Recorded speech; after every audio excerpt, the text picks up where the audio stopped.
Hello and welcome to another video. In today's video we are back working on the blue 1961 Rideamatic. Now in the last video we said we were going to park this and sort it out in the future. Well, the future has come early for this tractor because we've decided to have another stab at it and see if we can get it to start a bit easier. Now while you're watching the intro, we will whip the hood and the grille off to give us a bit better access.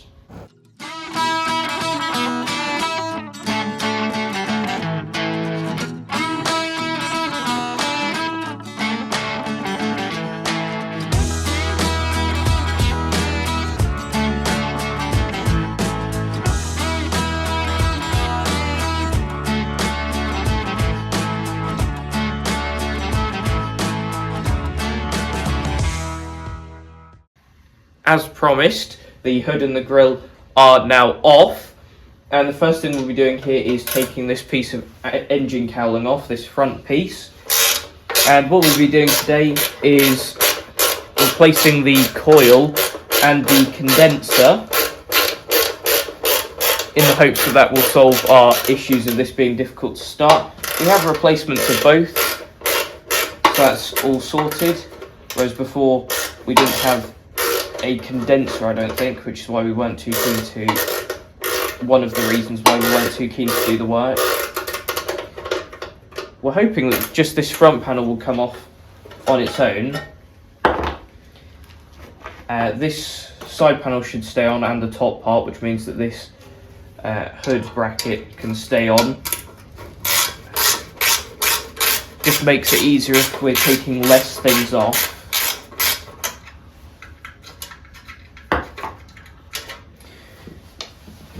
I'm not sure whether we've actually taken this off in the past or not, so I don't know whether we'll find a load of muck in there or not. We shall see.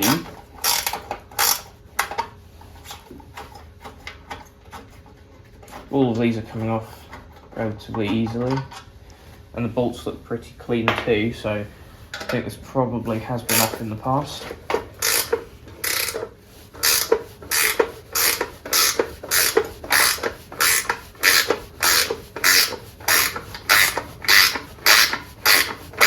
This one felt a bit tighter.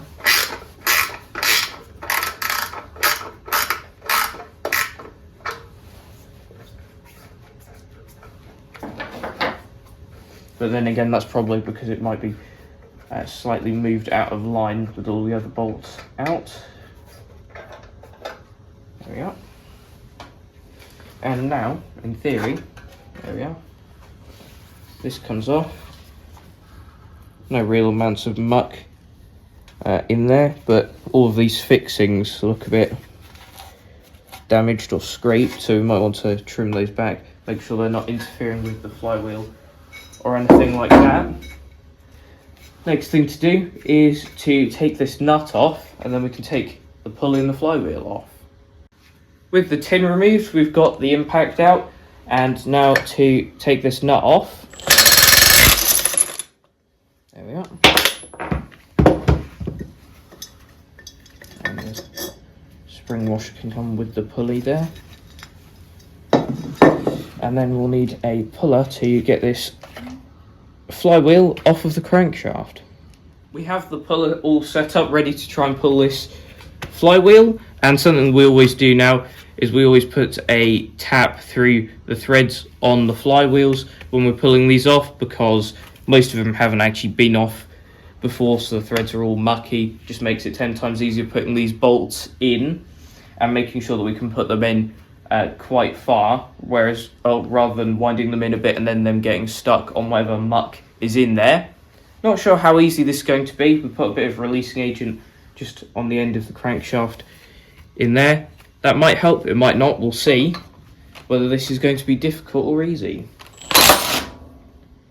Never mind. I was expecting that to be quite difficult, but it just popped straight off there. So there we are. You can see that coil is in quite poor shape. Condenser actually looks quite shiny, which is slightly surprising to me. Yeah, there's also a bit of rust on this magnet ring. I'm not sure whether that would affect things, But yeah, I'm not very impressed by the state of that coil, and hopefully that will be the solution to our problems. Having had a brief look at what's going on here, it appears this condenser's been changed in the past, but we're still going to replace it anyway since it's an unknown quantity to us. And we've got a couple of replacements here anyway, so since we ordered those, we might as well use one. What we're now going to do is try and ping off these clips for the coil. See if they'll come off easily or not. There we are, that's the first one. Quite a ping to them. And then once we've got these off, we can have a look behind it and have a bit of a clean up possibly. Now if you have a look at how the coil is on there at the moment, our replacement coil, which is here, has a couple of challenges of its own. Firstly, we've got no HT lead with it, so we're going to have to reuse the one that's on there already, which means carefully extracting it from here and soldering this onto here and then insulating it somehow. And the earth wire, I believe, goes to here, which may be a bit long at the moment, so we might have to shorten that. And the positive is the complete opposite. That's got to go down to the condenser here, or at least I assume that's the way around that these are. So that needs lengthening a bit. So those are the challenges around this. But now I believe we should be able to move this coil. There we are. I think it's kind of stuck with all dirt and stuff around it. We should be able to move this out and have a bit of a clean up around it. So we've had our clean up and done a bit of extra progress. As you can see, the new coil is roughly on there and the HT lead is soldered on, which we did have to push a bit of the HT lead through this kind of cover part here, which was easier said than done, to make it reach, but that now reaches easily because we had plenty of excess on the outside. That was not a problem. What we need to do now is bend this up so that it's pretty much parallel with these lines here, just so that it's nicely out of the way. Then use some insulation tape just to go around there and make sure it is all covered.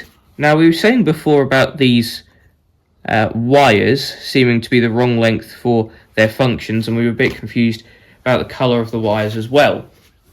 So we actually messaged one of our Bolens friends here in Europe. He's actually in Belgium, who has an early Bolens Ride-a-matic, and even though he was on holiday, he kindly responded to us with plenty of useful information and a picture to help us out when it comes to doing this coil installation, because he's done the same thing on his 1958 Rideamatic. Now, apparently he faced the same confusion when it came to the wire lengths and the colours, and he messaged the original seller, and apparently it doesn't actually matter which wire goes to which place. So that means this red one can act as the earth and go here, and this black one can go down to the condenser there. And with both of those going to kind of the opposite points to what we would think they should go to based off of the colour, both of those wires now reach, so that is happy days. We don't have to extend anything there. So what we'll do now is we will tape up the coil, and then that is pretty much ready to get fixed down, and then we can look at fixing these wires on and changing the condenser. We've skipped ahead a bit here because it was a bit fiddly putting all of this back together, but it is pretty much complete now. The clips were pretty difficult to get on the coil there, and as you can see, we've got the red wire going to the top here, which was very difficult to get located behind the HT lead clip there. As you can see, it's all very tight. Then the black wire going down here to the new condenser, which has been put on, and then you also have the two wires that go to the points and the key switch there going to that position as well. Now, when it comes to this tractor, it's actually quite unique compared to the rest of our tractors in the fact that we don't have to put the flywheel back on before we can test it, seeing as it has a magnet ring on there. So what I'm going to do, pivot to the side here, my cameraman is going to pull it over using the pull cord that we have attached to the PTO drive slot on the drive pulley on the engine. And as you can see there, very good white spark, which before we changed the coil, that was an orangey spark. So I think we're quite happy with that improvement. So what we will now do is put the flywheel back on, button it up, and give it a proper test.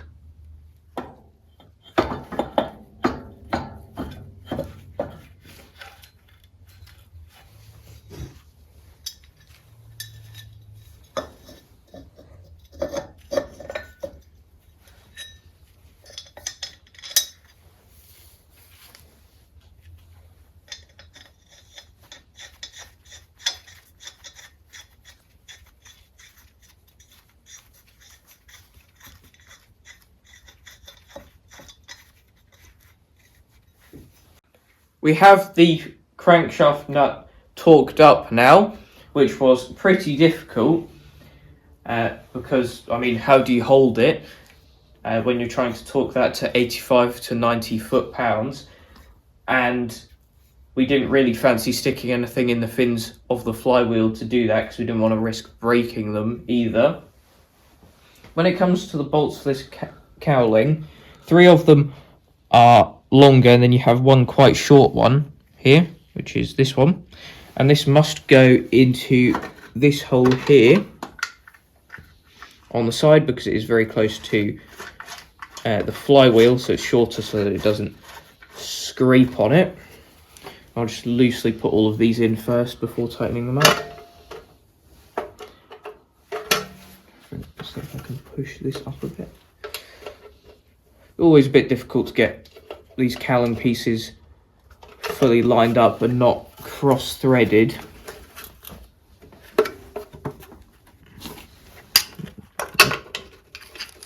That's fine, I got it. Strap. Okay, that's in. Now the other 2 on the other side. Pretty much lined up. There we go, about.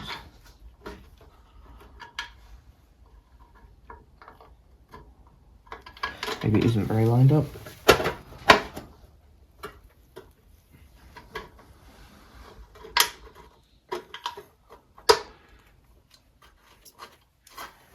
There we are.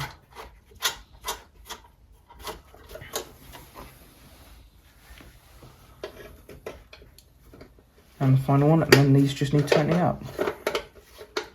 We're now just doing up the hood, and we'll put the grille on after that.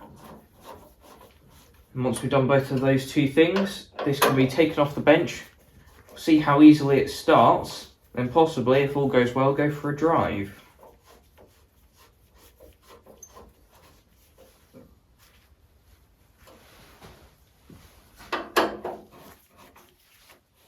We've got it on the floor now, and this will be our first try at pulling it over. If it runs, we'll let it warm up. If it doesn't, well then, we'll see. But we can hope that it will start. Okay, that's promising, I would say.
I'm surprised how well that started for the second pull, and it ran pretty well after that. As you just saw there, it did run quite well for most of the time. However, on some of the throttle settings, it did smoke a bit, and it was a bit hit or miss at times.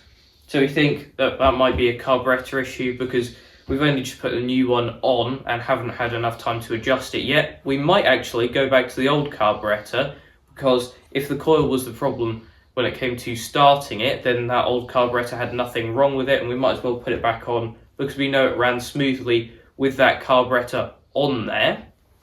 There's a few other things that we've spotted with this tractor that we'd like to get fixed at some point. They're not terminal issues or critical issues, just a few small things that we spotted that we probably didn't spot before when we worked on this tractor, because we didn't have as in-depth knowledge about Rideamatics as we do now, having torn one apart fully.